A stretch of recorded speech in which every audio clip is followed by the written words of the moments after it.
Hello friends, good afternoon. कैसे हो आप सब लोग? आई होप कि आप सब लोग अच्छे होंगे।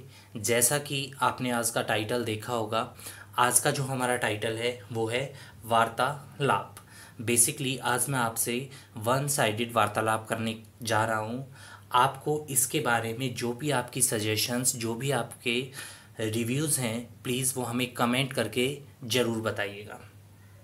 बेसिकली फर्स्ट थिंग जिससे मैं स्टार्ट करने आपको जा रहा हूँ आज, सबसे पहले मैं अपनी इंट्रो या आपको अपना परिचय दे दूँ। मेरा नाम अजयपाल यादव है। शायद बहुत से सब्सक्राइबर्स मुझे जानते होंगे। जो सब्सक्राइबर्स नहीं जानते उनके लिए मैं बता दूँ, 2014 से आई स्टार्टेड टीचिंग। मैंने पढ़ाना स्टार्ट किया। मैं कॉम्पिटिटिव एग्ज़ाम्स के लिए अलग अलग अकेडमीज़ में पढ़ाता हूँ और मेरा फर्स्ट और लास्ट लव टीचिंग ही है। इस चैनल की शुरुआत क्यों हुई? इस चैनल की शुरुआत बेसिकली हमने 12 अप्रैल 2021 को की। तो ये भी आज एक ओकेजन था कि इस चैनल को 1 महीना कंप्लीट हुआ है, तो मुझे लगा कि मेरे को आज आप लोगों से वार्ता करनी चाहिए। चैनल की शुरुआत कैसे हुई? चैनल की शुरुआत हुई मेरी 2.5 साल की बिटिया के साथ। वाइफ ने उसकी कुछ एक वीडियोस जो थी, शॉर्ट्स जिसे हम बेसिक बोलते हैं, वो बनाए और उनको यूट्यूब पे एक चैनल पे डाल दिया। रिव्यूज़ काफ़ी अच्छे आए और उसके बाद 18 से एकेडमी वगैरह क्लोज़ हो गई। तो मैं वापस आया तो मेरी वाइफ ने मुझे फ़ोर्स किया काफ़ी, और वो ये फ़ोर्स लगभग पिछले लॉकडाउन से कर रही है कि मुझे वीडियोस बनानी चाहिए। लेकिन उसके काफ़ी फोर्स करने के बाद फिर 25 अप्रैल 2021 को मैंने अपनी फ़र्स्ट वीडियो डाली। रिव्यू काफ़ी अच्छा आया और उसके बाद से मैंने रेगुलर इस चैनल के ऊपर वीडियो अपलोड करनी स्टार्ट कर दी। अब अगर मैं बात करूं इस चैनल की आज के टाइम पीरियड की, 30 दिन बाद जिस जगह पर मैं हूं, तो मुझे मजरूह सुल्तानपुरी की कुछ एक पंक्तियां याद आ रही है। मजरूह सुल्तानपुरी एक बहुत ही फेमस शायर रहे हैं। उनकी कुछ पंक्तियां हैं। उन्होंने कहा था कि मैं अकेला ही चला था जानिबे मंजिल, मगर लोग साथ आते गए और कारवां बनता गया। डेफिनेट बिल्कुल एग्जैक्ट ये लाइन आज मेरे चैनल के ऊपर स्टिक बैठती है। शुरुआत अकेले ने की थी और आज के टाइम में और इतने ज़्यादा आप लोगों का प्यार मिला, इतने सब्सक्राइबर्स मिले कि वास्तव में ये एक कारवां ही बन गया है। सेकंड, अगर मैं बात करूं स्टूडेंट्स के लिए, तो बेसिकली इस ग्रुप में हर टाइप के स्टूडेंट्स ऐड हैं। स्टूडेंट्स बेसिकली इस टाइम पीरियड के दौरान और काफ़ी मुश्किल फेस से गुजर रहे हैं, और सबसे ज़्यादा जो इम्पैक्ट भी इस समय आया है कोविड की सिचुएशन के टाइम पीरियड के दौरान, वो भी स्टूडेंट्स पे ही आया है।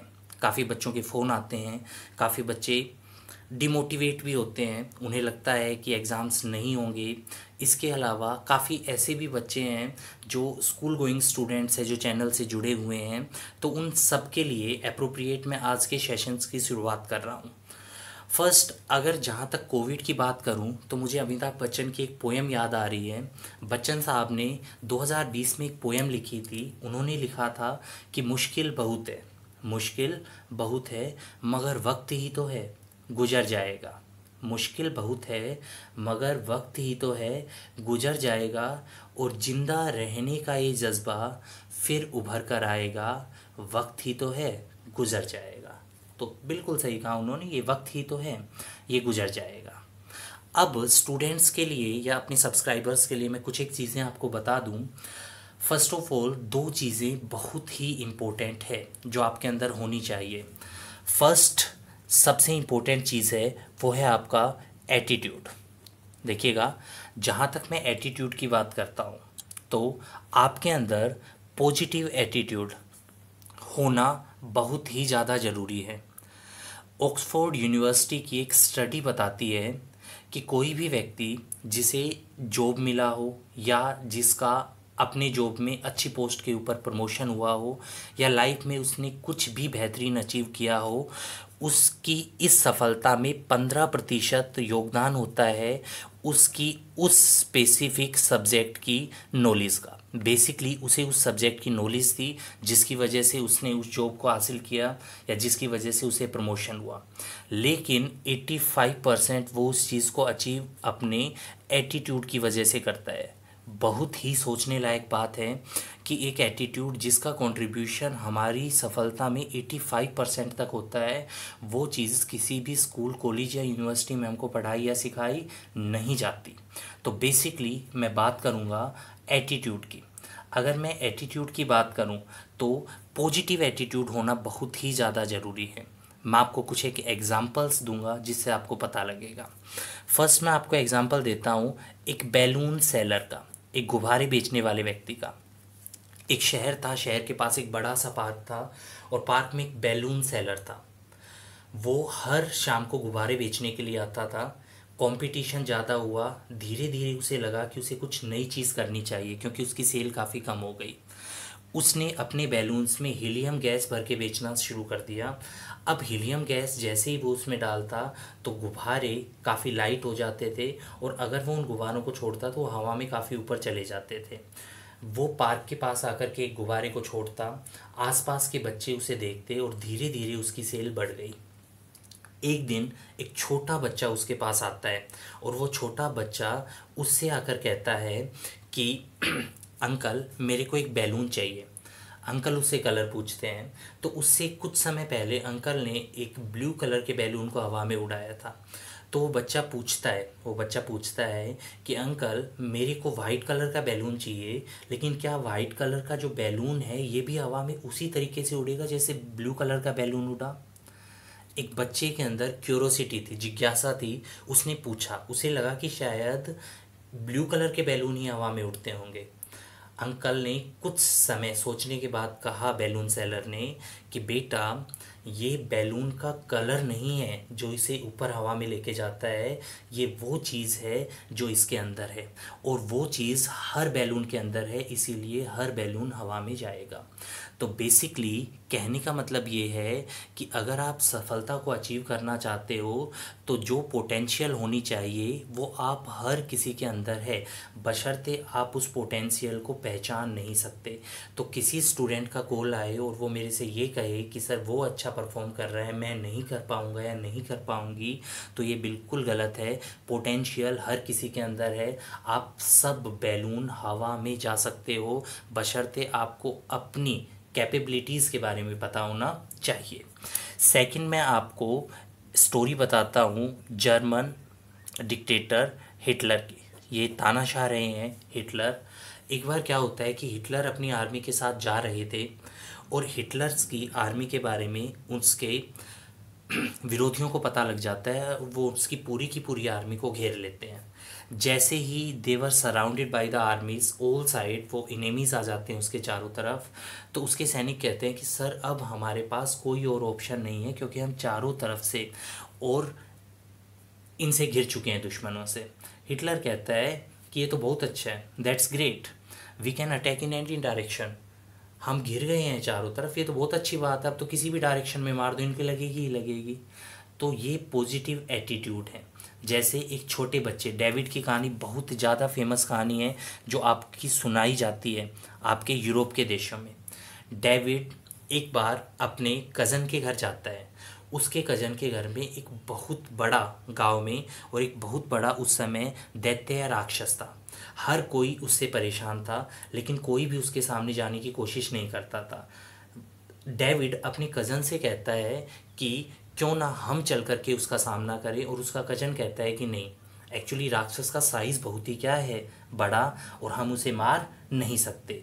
इसके बाद डेविड हंसता हुआ कहता है कि ये तो बहुत अच्छी बात है कि राक्षस का साइज़ बहुत ही क्या है, बड़ा, हम कहीं पर भी मारेंगे राक्षस के तो लग ही जाएगी।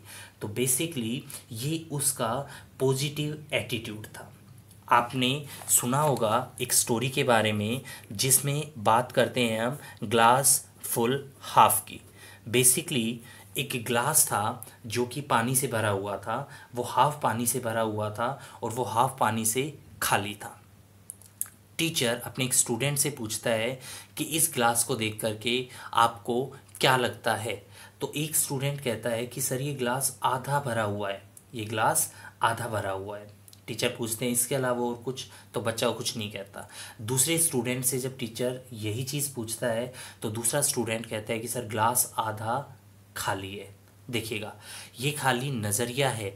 एक व्यक्ति को लगता है कि ग्लास आधा खाली है, उसमें आधी और चीज़ें आ सकती है, जबकि एक को लगता है कि नहीं, ग्लास आधा भरा हुआ है। सो प्लीज़ अपने एटीट्यूड को बदलिएगा। एटीट्यूड का मैं आपको लास्ट एग्जाम्पल एक और व्यक्ति का दे देता हूँ, जो कि बेसिकली एक आर्टिशन था, चित्रकार रहे हैं और ये शिल्पकार भी थे। ये बेसिकली वो लोग थे जो मैसन मजदूर थे, जो घर वगैरह बनाने का काम करते हैं। एक व्यक्ति ने देखा कि कोने पर और कुछ मजदूर मिलकर के एक घर बना रहे थे। जैसे ही वो वहाँ से गुजरा तो उसने पूछा उनसे कि आप लोग क्या कर रहे हो, तो दे सिंपली सेज कि हम एक 2 BHK का एक छोटा सा घर बना रहे हैं। जैसे ही वो थोड़ा आगे चला तो उसे लगा, उन्होंने देखा कि एक और व्यक्ति है, मिस्त्री, जो मज़दूरों के साथ मिलकर के वहाँ पे काम कर रहा है, और वो उससे पूछते हैं कि आप क्या कर रहे हो। तो वो मज़दूर और वो मिस्त्री उस व्यक्ति को बनाते हैं कि वो रहने के लिए एक आलीशान महल बना रहे हैं। तो बेसिकली ये आपका एटीट्यूड ही है जो डिसाइड करता है कि आप अपनी लाइफ में सक्सेस को अचीव करोगे या नहीं करोगे। बहुत से लोग ऐसे मिलेंगे जो आपको डिमोटिवेट करेंगे। मैं अगर बात करूं, हर गांव में हर जगह पे ऐसे लोग होते हैं। अगर आप रास्ते से गुजरते हो और आपको एक लंबा समय प्रिपरेशन करते हुए हो गया, तो कुछ एक लोग हैं या कुछ एक आपके रिश्तेदार हैं, बेसिकली वो आपसे कहेंगे कि बेटा बहुत दिन हो गए या बेटी बहुत दिन हो गई, अब तक आपका सिलेक्शन नहीं हुआ। तो you simply note my words, तो मेरे वर्ड्स को ध्यान कर लीजिएगा। यू सिंपली सेज कि आपको कहना है कि आप घर नहीं, एक्चुअली ताजमहल बना रहे हो, और ताजमहल बनाने में थोड़ा समय लगता है। सो पॉजिटिव एटीट्यूड रखिएगा प्लीज़। सेकंड सबसे इम्पोर्टेंट चीज़ जो मेरे को लगी, और वो है अपॉर्चुनिटी ग्रैबर। आप लोगों को अपॉर्चुनिटी ग्रैबर होना चाहिए। अपॉर्चुनिटी ग्रैबर का मतलब है कि संभावनाओं को पकड़ने वाला व्यक्ति। संभावना, देखिएगा, अपॉर्चुनिटी के बारे में आपने बहुत सी चीज़ें सुनी होगी कि opportunity knocks only once, opportunity खाली एक बार आपके दरवाजे को खटखटाती है। बिल्कुल सही है ना।